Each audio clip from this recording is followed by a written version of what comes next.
జీవితం గురించి లోతుగా ఆలోచిస్తే మన వ్యక్తిత్వానికి ఏమాత్రమూ ప్రాధాన్యం ఉన్నట్లు తోచదు. మన దేహంలోని పదార్థమంతా బయట ప్రకృతి నుంచి అన్నపానీయాల రూపంలో వచ్చినదే. దానిని మన దేహ రూపంలో నిలిపి జీవిత ధర్మాలతో ప్రవర్తించేలా చేసే సూత్రం కూడా మనం నిర్మించుకున్నది కాదు. అదే మనస్సు ఈ అనంతకోటి జీవరాశిని సృష్టించి నడిపిస్తున్నది. అదే ఈ సృష్టినంతటినీ చేసి ప్రకృతి సూత్రాలను అనుసరించి నడిపించే విశ్వశక్తిలో అంతర్భాగమే.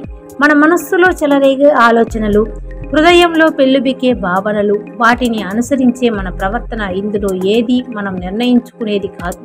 ఆ విశ్వశక్తి చేసిన ఈ సృష్టి యొక్క తత్వమే మన నిర్ణయాలను కూడా అనుక్షణము రూపొందిస్తుందని తోస్తుంది. ఈ భావం స్పష్టంగానూ అస్పష్టంగానూ మానవ జాతి అంతటికీ ఈ విశాల దృష్టిని చూడగానే కలుగుతుంది.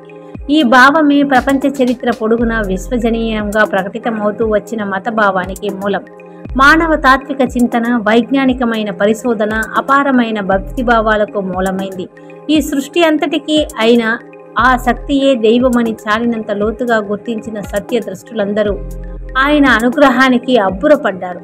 జీవులకు మాతృత్వము, వాత్సల్యము, గుడ్డులోనో లేక గర్భంలోనో పెరుగుతున్న జీవికి ముందు ముందు అవసరమయ్యే శారీరక మానసిక నిర్మాణం ఇచ్చిన ఆ దైవమెంత దయామయుడో గుర్తించి జీవితమంతా ఆయన పట్ల కృతజ్ఞతతో ప్రవర్తించడమే మన జీవితానికంతటికీ మూలస్తంభమైంది. ఇందుకు సాధనంగా ప్రాకృతిక జీవితమంతటినీ రూపొందించుకొనడమే మతాల తత్వం.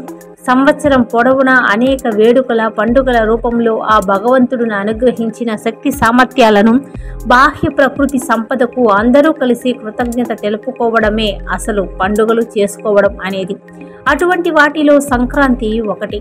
పండుగలు రెండు రకాలు. రాముడు, కృష్ణుడు వంటి అవతార పురుషుల జీవిత సంఘటనలకు సంబంధించినవి కొన్ని, దేవతలకు మాత్రమే సంబంధించి అలా చెప్పబడే ప్రకృతి శక్తుల సామూహిక కార్యమైన సంవత్సర చక్రానికి సంబంధించిన పండుగలు మరికొన్ని.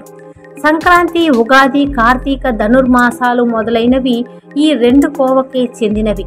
సంవత్సరం పొడుగునా ప్రకృతి రూపంలో భగవంతుడు మనకు చేసిన మేలుకు కృతజ్ఞతలు సామూహికంగా తెలుపుకునేవే ఈ పండుగలన్నీ. ఇలానే రోజంతటిలోనూ సంధ్యావందనము, వైశ్యదేవము వంటి విధులు, దానము మొదలైన ధర్మాలు కూడా అన్నీ భగవంతునికే చెందుతాయి. ఆయన అంశాలు, ప్రకృతి శక్తులు అయిన దేవతలకు, ఆధ్యాత్మికమైన అనుగ్రహ రూపాలైన ఋషులకు మనం తెలుపుకునే కృతజ్ఞతలే. ఒక్క మాటలో చెప్పాలంటే నీతి, ధర్మాచరణ యావత్తు భగవంతుని పట్ల కృతజ్ఞతతో కూడిన విధేయతే భావమే. ఇట్టి ఆచరణ అనుక్షణము భగవంతుని రూపాలైన జీవితాలన్నిటి పట్ల కలిగి ఉండాలని సాయిబాబా కూడా తన ఆచరణ ద్వారా బోధించిన విషయాన్ని గుర్తు చేసుకోవాలి.